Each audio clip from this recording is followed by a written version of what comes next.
Hi, welcome to the Digital Galleries exhibit on the Carta Marina of 1516. This exhibit was created as a supplement to a talk by Chet Duzer about the Carta Marina delivered on May 8, 2020 at the Rumsey Center at Stanford. Martin Waldseemüller was a German cartographer, priest, and humanist who published the Carta Marina in 1516. Prior to that map, he published two other important works. The first was his world map of 1507, and the second was an atlas he published in 1513. The story behind the 1516 Carta Marina map has a lot in common with a modern-day murder mystery. First, you think it's one person or theory that describes the New World, and then another, and then another.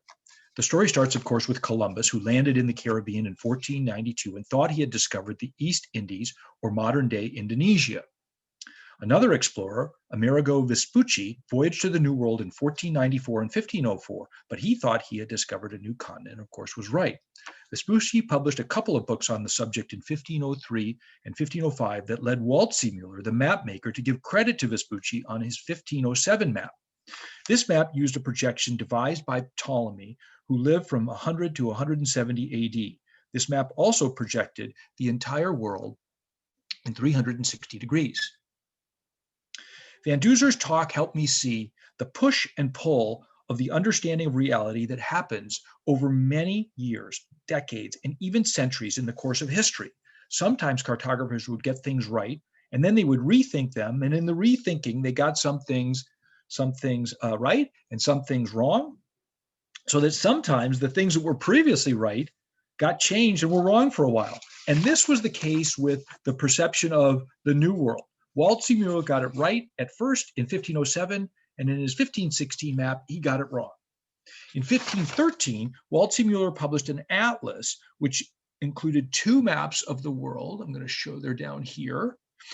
One published using the Ptolemaic projection, that's this one, and the other using the Portolan projection. I'm sorry, I got that wrong. This is the Ptolemaic projection, and this is the Portolan projection. When the Portolan projection was what sailors used and was considered more modern and accurate at the time. But the fact that he used both projections says to me that he was not entirely confident of the new modern projection, and so he decided to show both. By 1516, however, Waldseemüller was confident enough in the Portolan projection to use only that, but he now had rethought Vespucci's claim of discovering a new continent. And so he labeled this area as part of Asia, or Terra de Cuba, Asia de Partis. And that's right here on the map. He no longer gave credit to Vespucci, but instead gave the credit of the discovery to Columbus. And further demonstrating his lack of certainty, this map only covers 270 degrees of the world. So these parts of the map were a step backwards, but they were fixed or refixed, I believe, sometime in the next 50 years. I want to express my gratitude to Chet Van Duzer for all of his efforts and scholarship. He really is amazing in his knowledge of maps and history. And I'm such a believer in the value of history to help us with both the present and the future.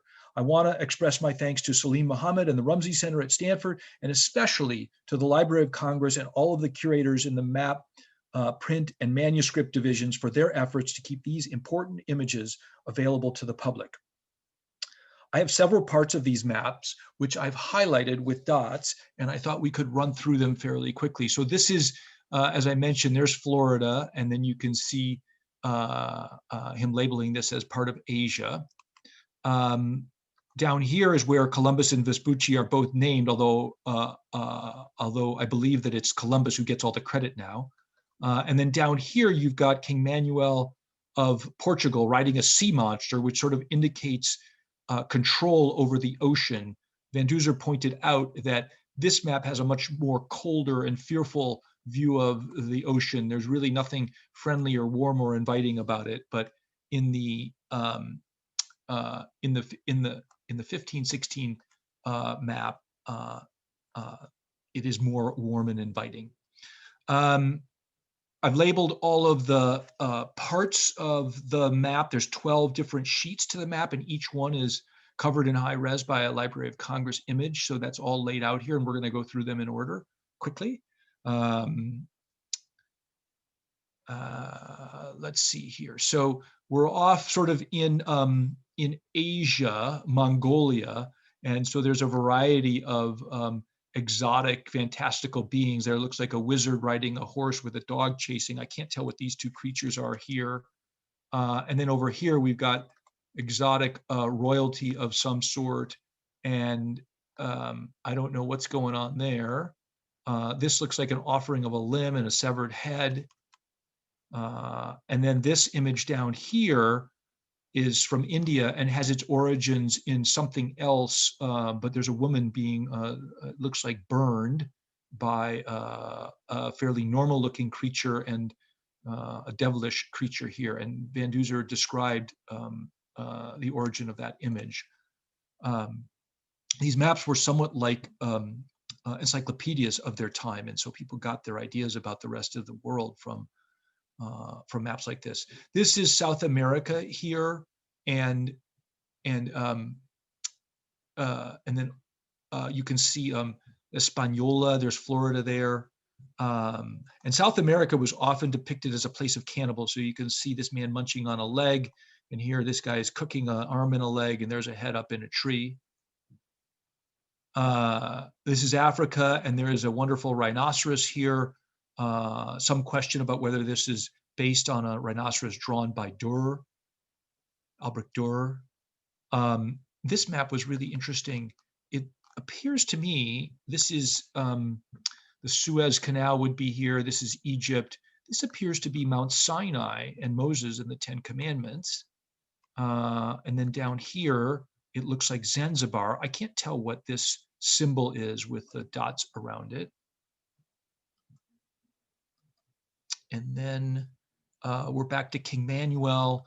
And then, yes, something crazy going on here. This man has a dismembered corpse and an axe, machete. And then here we've got naked royalty. Also, I love the winds, the compass winds.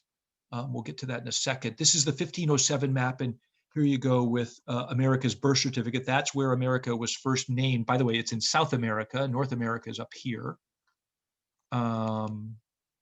It's a funky projection, but it is 360 degrees. This is, I believe this is Japan over here. And then you can see the honor that Waldseemüller is giving to Vespucci here is a redo of the map that's down below. And then here's Ptolemy and giving homage to him.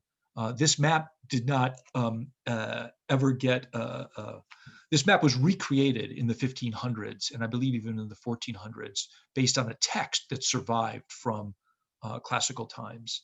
And then here are the two maps from the 1513 Atlas. These are the rhumb lines. This is a Portolan format, and then here's the classical format with the compass winds. Thank you for coming, and I hope you enjoy the exhibit.